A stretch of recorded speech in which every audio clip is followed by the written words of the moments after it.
Okay, everybody. Welcome to All2ReelToo.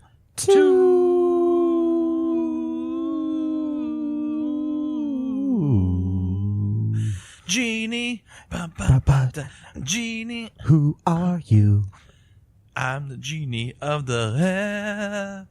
Okay, anyways, folks, continuing with our little Aladdin month here. I guess, yeah. Yeah, or whatever it is, or our little magic carpet ride into the land of Aladdin.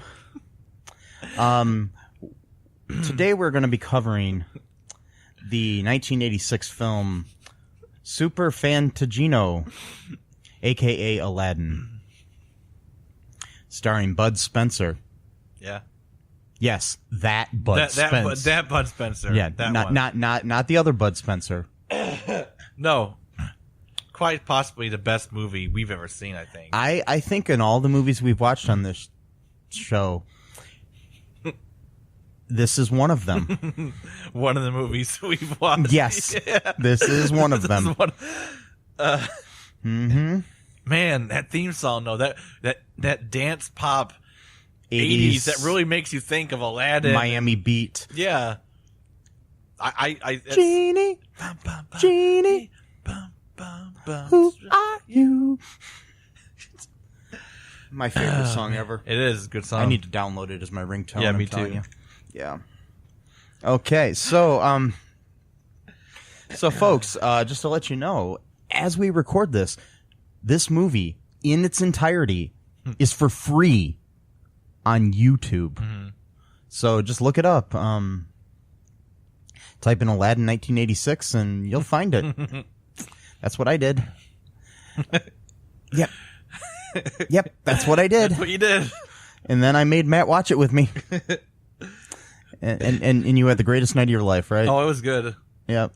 It's still better because now we get to talk about it. So. Oh yeah, I mean, what better way to spend a Saturday night? Yeah. Fuck going to concerts or clubs or anything like that. No. Yep. We've got club music from the 80s to listen to while Genie grants this kid named Aladdin. Yes. That's right. Aladdin. Aladdin. Good old Aladdin. Who has a Swedish mom. He's got really dark hair. He talks like he's from Brooklyn, and he has a grandfather who's supposedly the dad of his mom, who doesn't have an accent, but she has an accent. Yeah, for some reason. And his grandpa talks like, "Hey Al, let's go to the good." Yeah, like really play up the goofy grandpa role, like the like 11, like just yes, to its utmost extreme. By the way, he's a gambling addict and also drinks too much as well. So he's got those two vices going on. He's an alcoholic and a gambling addict. Loses all of his money, pension money. They didn't say what he did for a job to get a pension. No, which would have been interesting, but yeah, I'm just assuming he did a job where it was okay if you talked like, "Hey guys, how's it going? I'm the grandpa." Yep. Mm-hmm. You want to drink something? God. So you want to walk us through the beginning? Yeah. Tell us what happened. Okay, so all right, I'm going to take a deep breath here. Dive right into this. Okay, the story revolves around this teenage boy that we talked about named Aladdin. This is from Wikipedia, by the way. I'm just going to source where I'm getting the plot from, okay? Even though I did watch the movie. So he's living with his widowed mother, Janet. I don't remember them ever saying that in the movie, but I guess her name is Janet. And his grandfather, Jeremiah. And in Miami, Florida, and this is in present day at the time, 1986, And we know they're in Miami because throughout the movie, half the cast is wearing T-shirts that say Miami on it in some way or another. Anyways, like Miami Dolphins shirts and different things of that nature, because, you know, we can't forget we're in Miami. We're in Miami, guys. Yes. That's what we're at, Miami. Just letting you know. I think at one point they even say we're in Miami. Yes. Like, but they're actually in the suburb of Miami. Right. But that's neither here nor there. Anyways,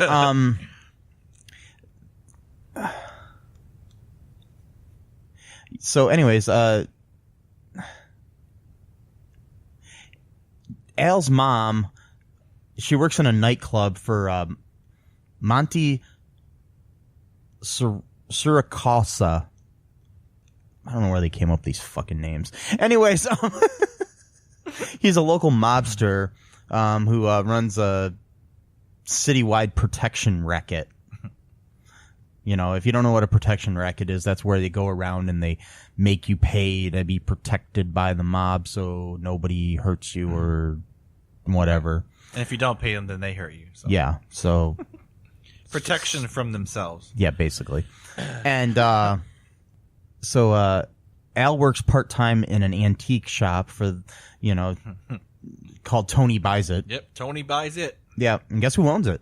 Tony. Yes, a guy named Tony. And can we get a more stereotypical character named Tony who's just screaming all the time, hollering about in a Brooklyn accent again. Again, in Miami. Everybody in Miami has a Brooklyn accent. Maybe they all were from Brooklyn originally and they all moved there. But yeah, I mean, I know a lot of people migrated from the north to Miami. I and guess. I've never been to Miami. I've been to Florida, though, and I don't remember too many people with Brooklyn accents in Florida. I don't know. But anyways, Al's boss, Tony, brings home a bunch of crap from a fisherman that he paid like $5 for or something. And he kept saying, it hurts me to pay you, but I'm going to do it. Yeah. Like he was just going to take it or something. It's like, you assholes. Yeah. He's a fucking mooch. Anyways, he, one of the things that he brings home is a lamp. Guess what, guys? It's Aladdin's lamp. Yeah. Guess who's inside of it? A genie? Guess who plays the genie? Bud Spencer? Yes. Oh, see, I forgot at one point, because at one point he had a hat that says, I'm the genie, because I forgot that he was the genie. Yeah, I forgot. So when he wore that hat, I'm like, oh, I remember he's a genie, because I forgot when he was making himself disappear and appear at will and make money appear, I'm joking. And then allow a card to float with some of the best green screen graphics I've ever seen in my life. Mm-hmm. It was right up there, you know. I mean... The special effects in, like, you know, Avatar have nothing on this. Nope, nothing. Anyways, so anyways, Al's cleaning up the shit that the guy got from the fisherman, and one of the things is the lamp. He starts rubbing the lamp, and guess what happens? The genie appears in the form of Bud Spencer. Bud Spencer, the Italian actor, swimmer, water polo player, and one-time politician. Wow. Who sadly passed away June 27th of 2016. Yeah. Anyways, he was born Carlo Pedrosoli, and he's an Italian person. And yeah, like I said, he did try to run for politics. He lost, but he ran for office in Italy. What party? He was part of the Forza Italia party, which was a center right political party. I knew it. In Italy, with liberal, conservative, Christian democratic, and liberal social democratic and populist tendencies. What does that even mean? That's like, I don't know. I think it's pretty much middle of the road. It seems like it. Yeah. His character seemed very middle of the road because he's like, I'm the genie and just say what you want. And, yeah. And you got the party no longer exists, by the way. Oh, really? Yeah. The party was founded in 1994 and dissolved in 2009. Oh, well. So. Oh, well. Had a good 15-year run there. Yeah. Anyways, but, yeah, Bud, as the genie appears. And, the kid's shocked, blah, blah, blah, your typical Aladdin bullshit. And, my head hurts, Matt. You want me to jump in and help you out? If you want, yeah, if you'd like to. All right, so from there, he doesn't believe that he's a genie, so he tells him, he'll make me disappear. So he says, okay, disappear. So then he becomes invisible. And then he says, make me visible. So then he says, become visible. So then and they do this for like 5 different times.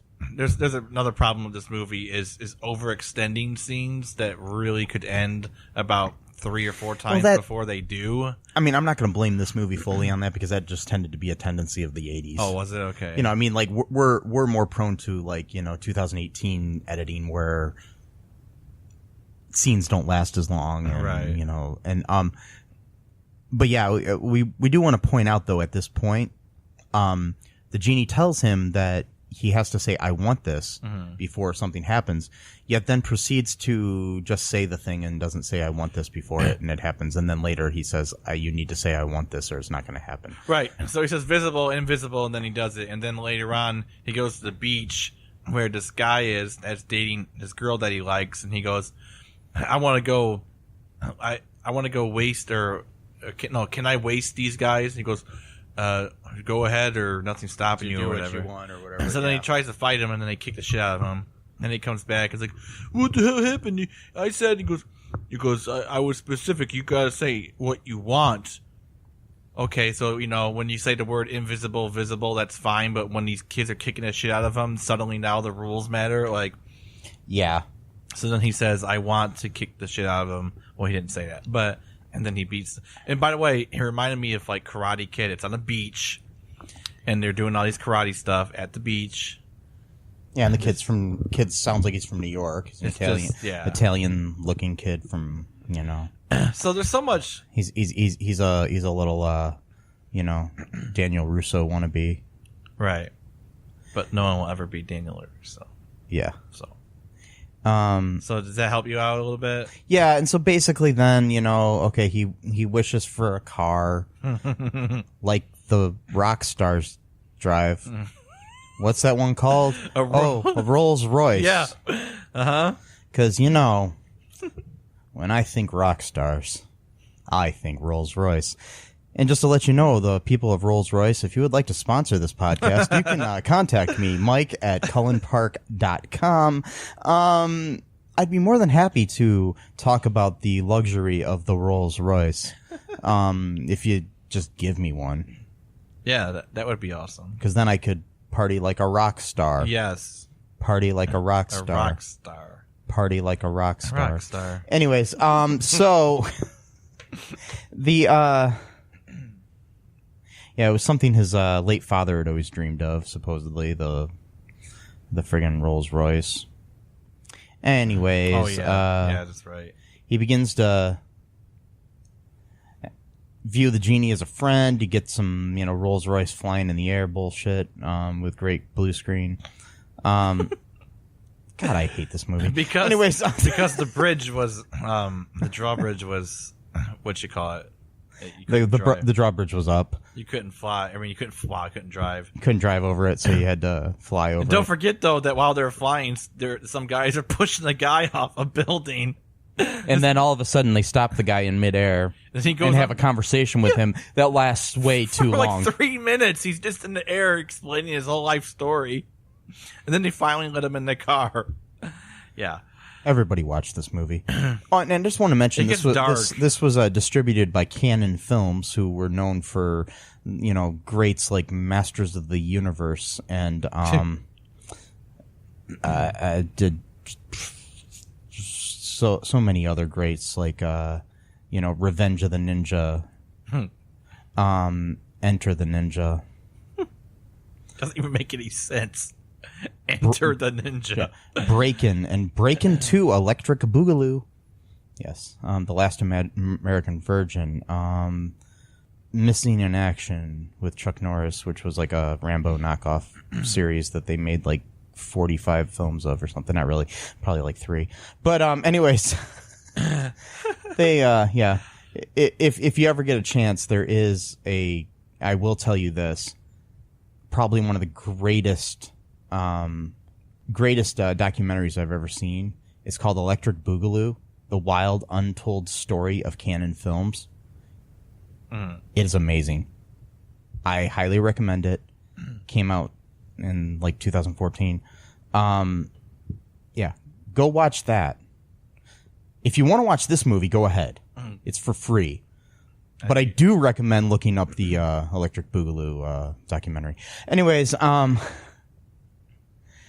yeah, so the genie and his powers, however, really begin to draw in trouble. Patricia, the girl that he likes, he at one point wishes for a cool necklace to give to her, and gives her some ugly puka shell necklace.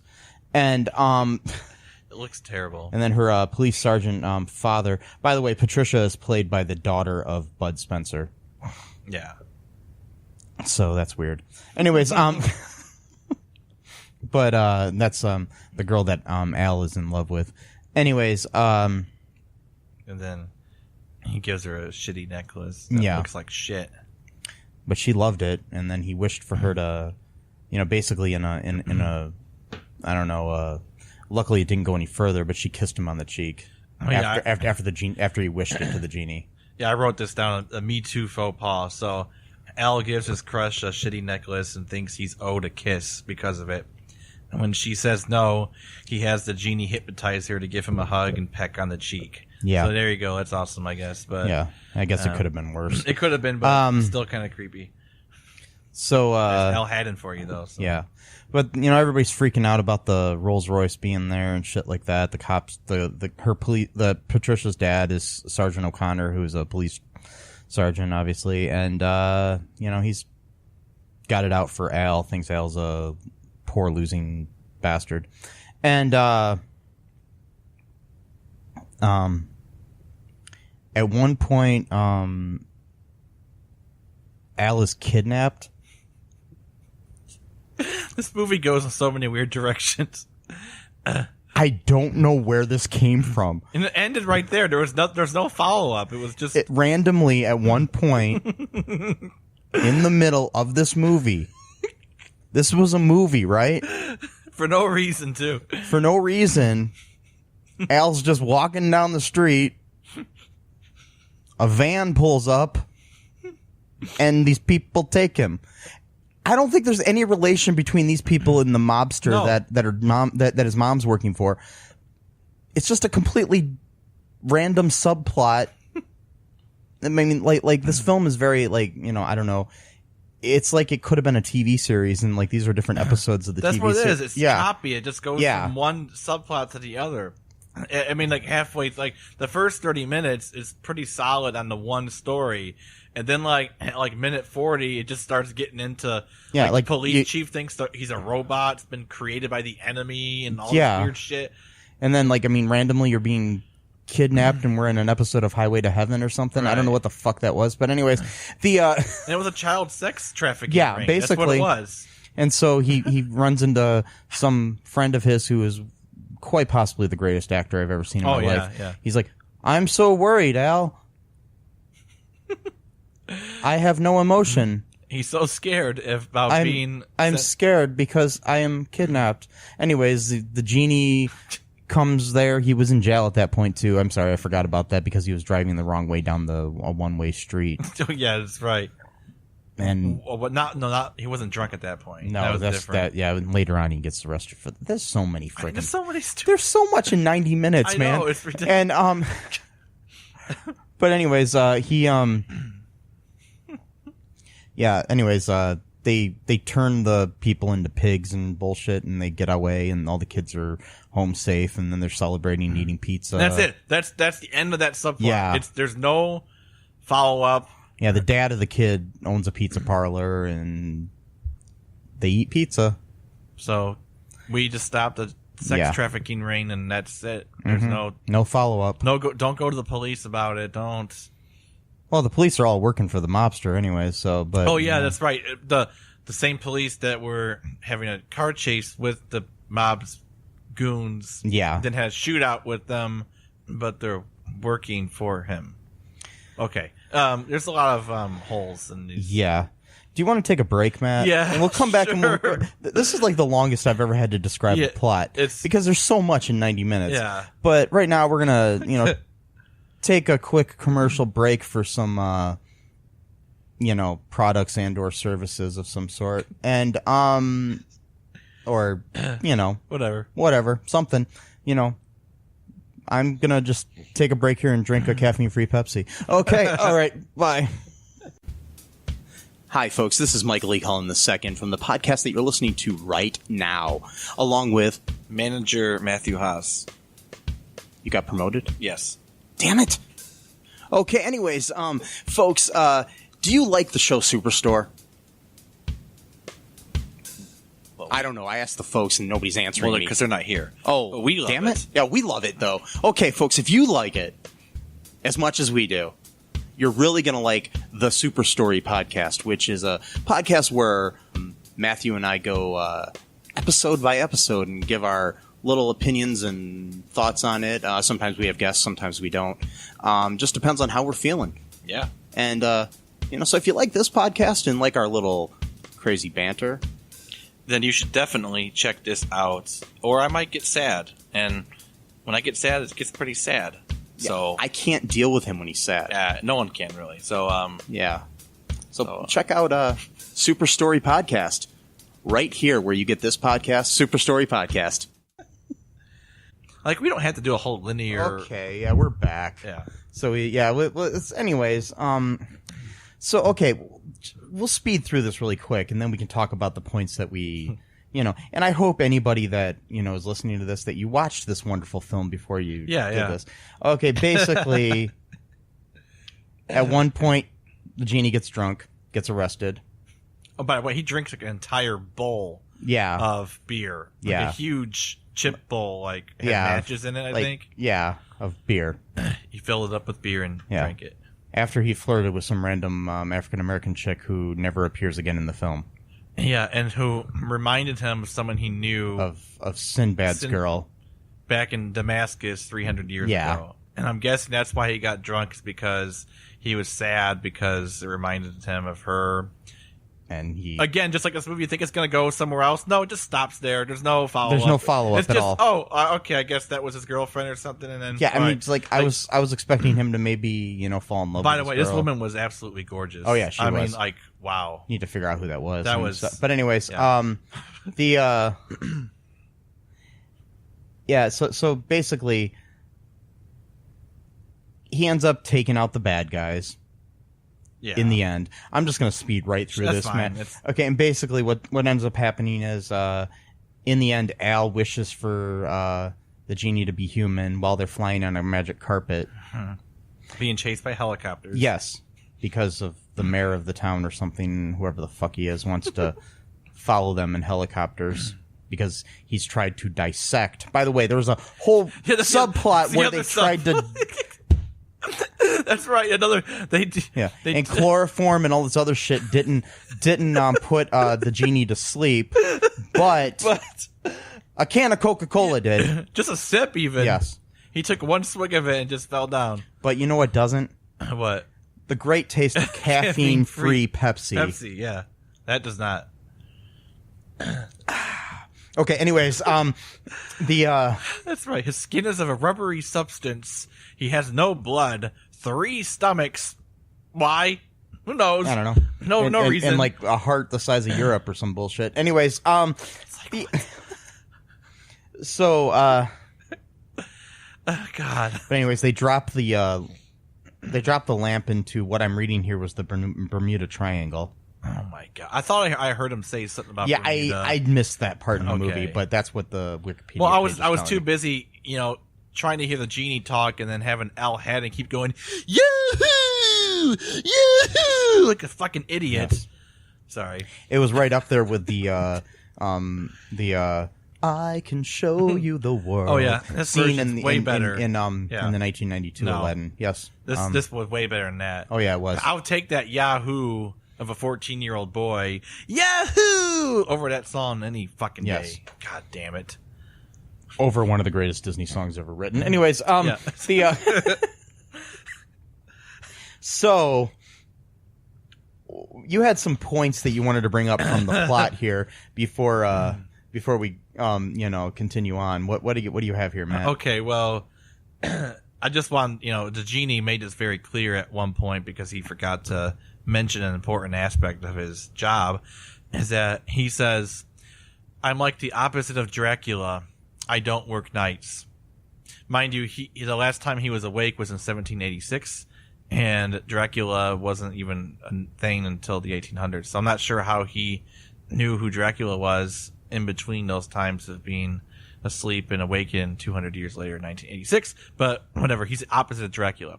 So yeah, Dracula was written in 1897. Okay, so almost 1900. So maybe he had a dream of once and knew about Dracula. Yeah. So that's a convenient plot point of this movie too, is that all the bad shit happens at night and he can't get any help because he doesn't work nights. So but then he does work nights later on. We'll get to that later. So then Tony, the guy who buys stuff, and Tony buys it, he finds out that Aladdin stole the lamp and wants it back. So then he chases him, or I don't know, he trails him all the way to the pier. How do you say that? Pier? Yeah, the pier. Yeah. And he slaps him real hard, and then Aladdin punches him in the face real hard.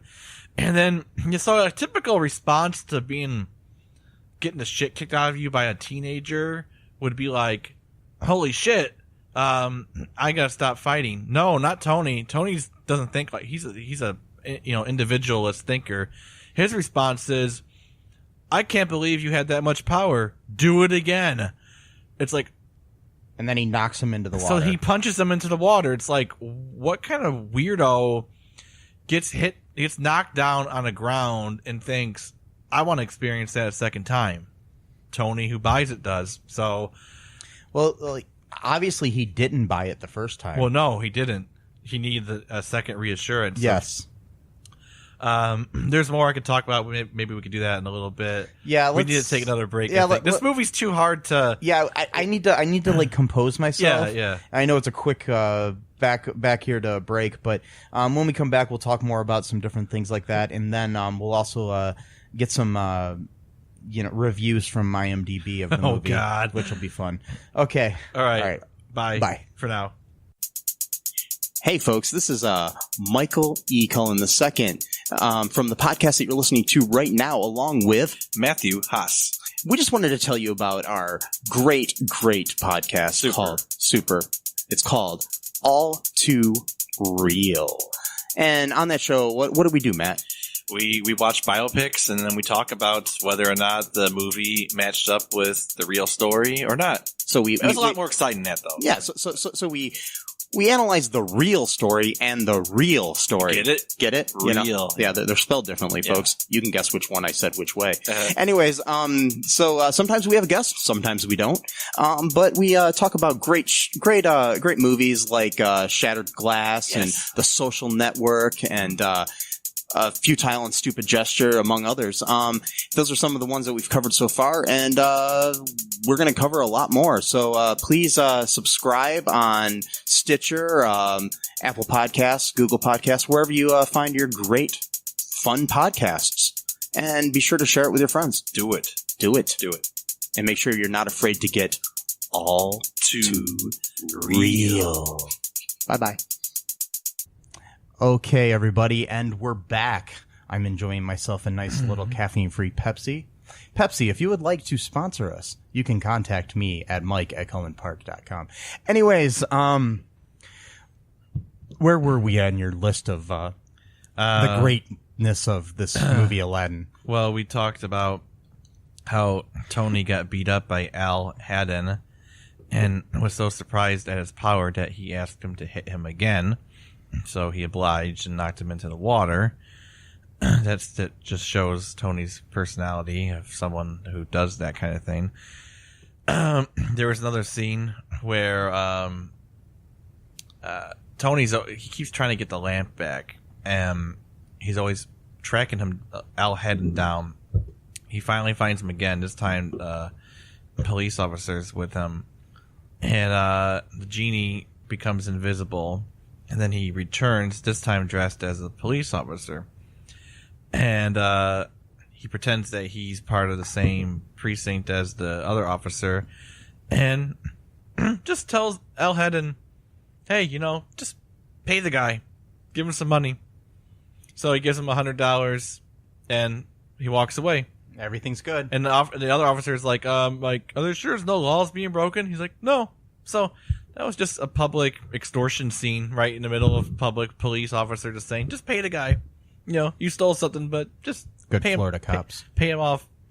And I mean, granted, he only paid $5 for the entire basket of junk, not just the lamp itself, and he got $100 back for it. So I guess technically he got much more than what it was worth. Well, not really, because the lamp is worth a lot, but he doesn't know about the genie. So as far as he was concerned, he made, a lot of money over that purchase. But so I thought that was an interesting scene where it was just like flat out like, oh, there's extortion and just move on, just like any other scene in the movie. Just move on from that. We're not going to explain it or go into any depth. We're just going to go on. Like the human trafficking scene, I think should have gotten a lot more follow up. Like if you're going to have a scene in your movie where the kid gets kidnapped and gets sent to this like ratty looking house. That's the other thing. The house looked like some house that would be like a front for that. Like a midway point to then get trafficked somewhere else type of thing.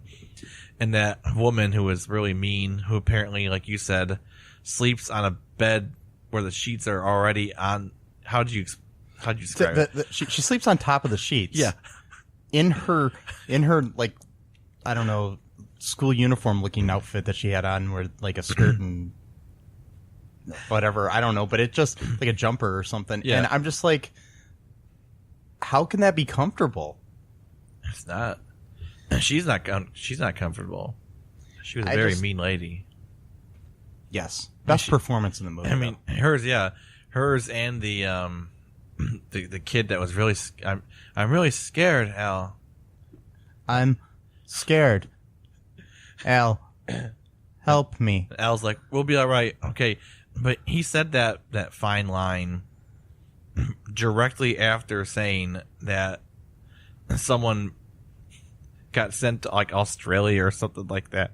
No, that was somewhere else. No, he said that sometimes they take kids and then they don't come back. He's like, I'm scared, Al. Like, yep. I'm scared, Al. So there was that scene, and then of course the genie turns them into pigs, which I guess is somewhat okay, but there's no justice. I mean, because they can return to human form at some point, I guess. I don't know. And then they didn't really get into much detail about how that works though in this movie. So cause there was too many plots to go through, too many scenes. So then the police chief or mayor, I don't remember who he is.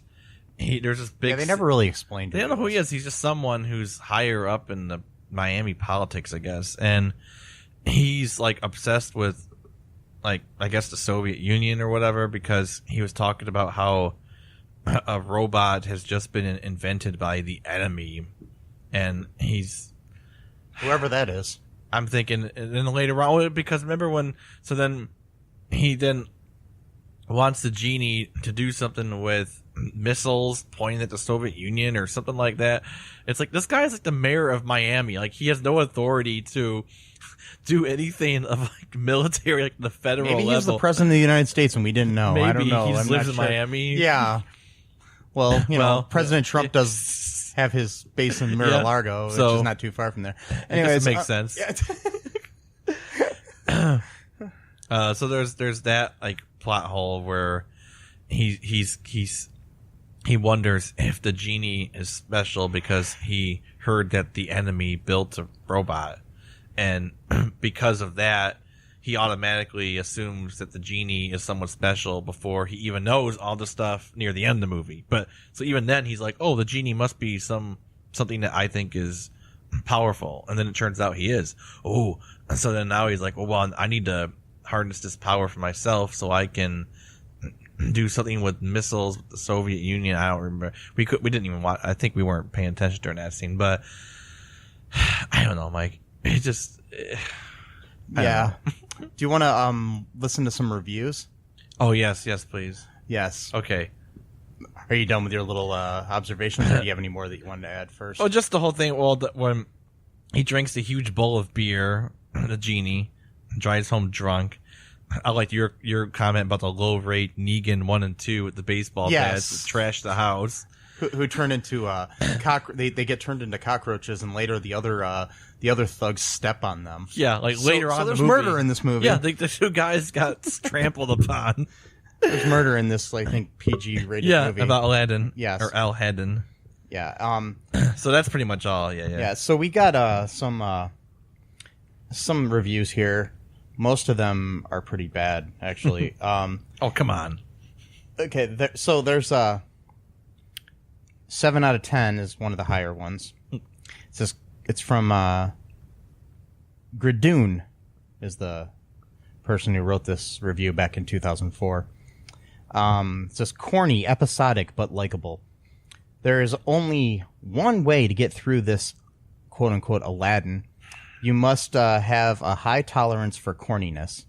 1 minute the genie says that he doesn't know what these boxes, meaning the cars, are. The next he delivers exactly the kind of car the kid, his master, wants. There isn't really a story. It's just a series of unrelated episodes. Yeah, that's true. That's pretty much it. And the culture shock factor. The genie wakes up 200 years after his time, goes almost completely... that almost goes completely unexplored, but the movie has an essential good-heartedness that makes it likable. It's also nice to hear Bud Spencer's original voice for a change. I guess he was dubbed in a lot of movies. Italian accent and all. Yeah. So, this is another 7 out of 10 here from I'm sorry.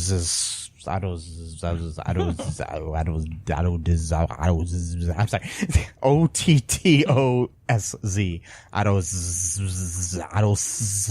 Okay, I'm having too much fun saying this person's name. It's just stupid and funny. I saw this yesterday on TV. Wow, they actually showed it. This is back in 2004 as well. Wow. It's not your usual Aladdin, but more of a Bud Spencer, sans Terrence Hill flick, really. It plays like a B movie with some awkward acting, specifically from the villains. There's even some really politically incorrect stuff for the kids. Bud is as cool as ever. The boy is okay. And that drunk grandpa manages to be annoying and funny at the same time. Yeah, I would say that, yeah. I had fun watching this, but then again, I really like Bud and Terrence stuff. You can expect a lot of staged fights, clumsy acting, weird going on, and lots of continuity and logic errors. But who cares? Exactly. They didn't care. Yeah. When they edited this. There's another 7 out of 10 from EMM. Okay. This is from 1998. This is an older review. Wow. It says, fun for the entire family. No way. But if you look at this film the other way around, the 1986 update is interestingly strange and hilarious enough to deserve a good viewing. Although parents may get peeved over the occasional crude content to show their children, I reckon they'll still giggle over it anyway. Who cares if it isn't Disney? Of the thousands of Aladdins in the world today, this one is the most unusual version around. There's thousands? I want to watch these other ones, too. There are a few other ones I've come across. I want to watch them. There's one that I will not watch. What? Which I one? started to I watched a review online of it, and I can't remember the name of the company, but it is so bad. Like, all of the dialogue is like that kid in the and it's an animated, but it's really crudely, badly, like, it looks like a fourth grader drew it. I mean, it's worse than the one we saw last week? Oh yeah, it's 10 times Wow. worse. The one we saw the other day is like Academy Award worthy compared to, yeah. This one that we just watched now is like Citizen Kane compared to that one.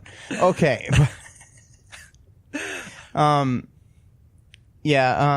This one I just like the topic of it. This is a it doesn't really have a star rating on it, but it says G-rated acid trip.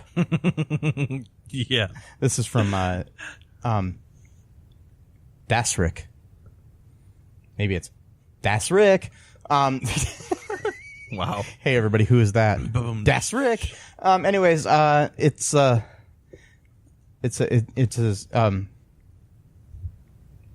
like, is the Ziploc bag guy playing the genie? I don't know. He must have been a Ziploc bag guy at some point. Anyway, the whole movie is like an LSD trip where bizarre stuff just happens to this really geeky kid. And he has this fat genie to help him out. Fat? You thought fat? All this, of course, amid truly horrible acting, special effects, and dialogue. It's so bad, though, it's funny. So buy it if you see it at a bargain basement bin. It'll only set you back $1 anyway. Yeah. Or watch it for free on YouTube. Yes. That's what I say. Yeah, I think that's good enough here with the reviews that I found here. The rest of them are just kind of this one I did find I'm not going to give this one I find interesting. Okay. Mm-hmm. Just because this guy or girl, PK Zwiz, or I don't know, anyways, gives it a 4 out of 10, but then the headline is the best version of Aladdin out there. I just found that interesting, and it says it's nice and everything, and it says, I'm just going to read the last paragraph they wrote, and it said, great film and a must-see for, I'm gonna mention again though really quick before I get to the end here. They gave it a 4 out of 10 at the top. Okay. Great film and a must-see for Spencer fans and anyone wanting to see Aladdin but not wanting to watch Disney junk with annoying Robin Williams should see this one. 5 out of 10 stars. But I'm gonna mention again. At the top it says 4 out of 10 stars. At the bottom it says 5 out of 10 stars. Which is it? Anyways, and they're calling Robin Williams annoying. I like how this movie is preferable to Robin Williams. Like, wow. Yes. Like, Bud Spencer's sense of humor was way better than Robin Williams. Academy Award-winning Robin Williams, you know. Some people just don't know what's good. Mm-hmm. That's what it really comes down to. Like, the people who thought The Tooth Fairy 2 was, like, one of the greatest movies of all time. Oh, yeah. Like, and they weren't But even, it was, Matt. They weren't even joking about it. What happened? Oh. Now, who would you say is a better actor, Larry the Cable Guy or Bud Spencer? Bud Spencer. Yes, I will agree with you. He seems nicer, too, so. Yes. I like some of the lines I wrote down here that he says. Okay. Okay, so, like, the genie decides that he's gonna, like, at the very end of the movie, or not very end, but near, he's gonna lay on some, like, political manifesto to the mob boss and stuff right before they get into a big fight. He's like, I got 3 things to say. Number 1, I don't like how you treat women. It's like, okay, it's it's kind of, it's a nice point, but it's like context. It's got nothing to do with the movie, but whatever. And then he's like, you have baby faces. You all have baby faces. Like, that's his big fighting line. I don't know. And then, so they get into this huge fight. Mind you, this is at nighttime where he's lost his powers. And then Al Haddon begs him to help anyway, even though he doesn't have his powers. He goes, okay, let's just give it a go. So I'm like, okay. Let's just forget the whole plot of the movie. So does that mean that he doesn't have his powers, or he just refuses to do anything that night? Maybe it's a choice. Maybe he just decides, hey, I'm not going to do anything. No, it turns out that he didn't actually have his powers. He just beat him up with his own strength, basically. Yeah. So he beat up the whole gang. And then they have to have the cheesy Hall of Mirrors trick where the guy doesn't know which one's his. So then he shoots 2 mirrors and it's not him. And then he walks up to the real guy and he's got to point his gun at him. And then the genie just like hits him in the face. And then that's it. It's like, okay. And then like, he could have shot him like point blank range in the head and just killed him. But whatever. And then that's when the whole thing happened where they got arrested. And then they started doing the weird testing on Genie where they found out that he likes chloroform. Makes him happy. But Coca-Cola puts him out. Yeah, it knocks him. Yeah. And oh yeah, so at the end, very very end, after Aladdin wishes for him to be human, that same 80s dance pop tune that's been played throughout the whole fucking movie since the very beginning of the movie is being played again, and this time it's the genie playing the piano. So the genie now is somehow and then there's a band behind him in silhouette that I don't hear any of the musical instruments that they're playing actually in the soundtrack. It's just there, but yeah, but they're still playing. Yeah, and he's playing the piano. There's no horns in it, but I hear horns. But there's a horn player in the background. It's probably just a stupid dance tune that they played in the back. It's not that bad of a song, but it's in the context of an Aladdin movie. I mean, it's worse than the last one we saw when they were playing that like classical music song.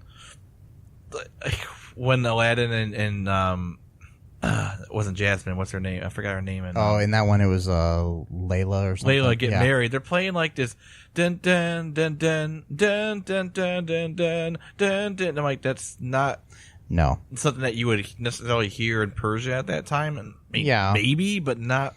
I don't know, not really. And then it's just, why don't you play like some Persian music? Oh, I know why they didn't play Persian music, because this was all from public domain crap, and back then they probably didn't have a lot of Persian music for public. Now you probably can get anything you want. Yeah. Back then, like, you didn't have as large of a so now we database on the internet. Play Western classical music in a story about a Persian kid who got a genie. Okay, I guess I don't know.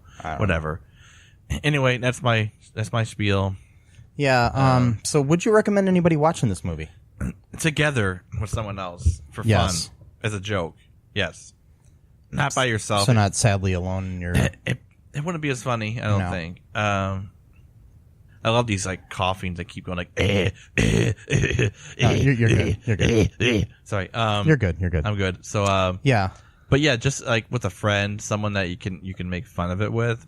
Like a Mystery Science 3000 type deal. But not by yourself. I don't think it would be as fun. No, it would be sad probably if you're just watching it by yourself. Yeah. It's a sad movie. It's very sad. And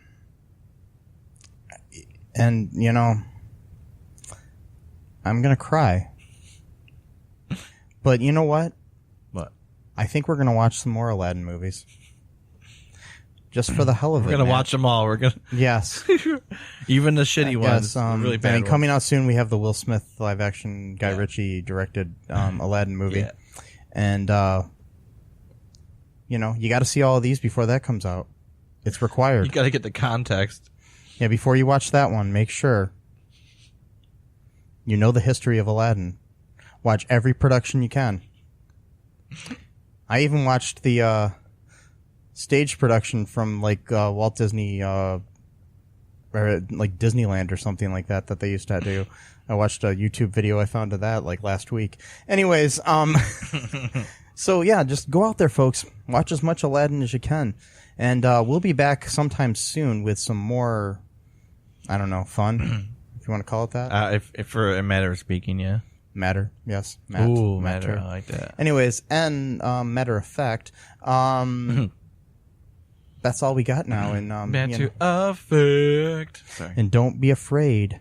Everybody out there, make sure you follow us on. I know I'm jumping around here, but don't be afraid to follow us on the internet. Yeah. Don't be afraid to check everything out. Don't be afraid to follow Aladdin. If you find a lamp and you rub it, you're probably not going to find a genie. No. But just keep rubbing that lamp. Keep rubbing that lamp. It might happen. Keep rubbing that lamp. I got to go to sleep. Okay. Bye, everybody. Bye. Guess. Okay. Thanks for listening to All2ReelToo podcast, a Cullen Park production. Produced and edited by Michael E. Cullen II. Music by Matthew Hawes. Subscribe and share the show. Visit us at cullenpark.com.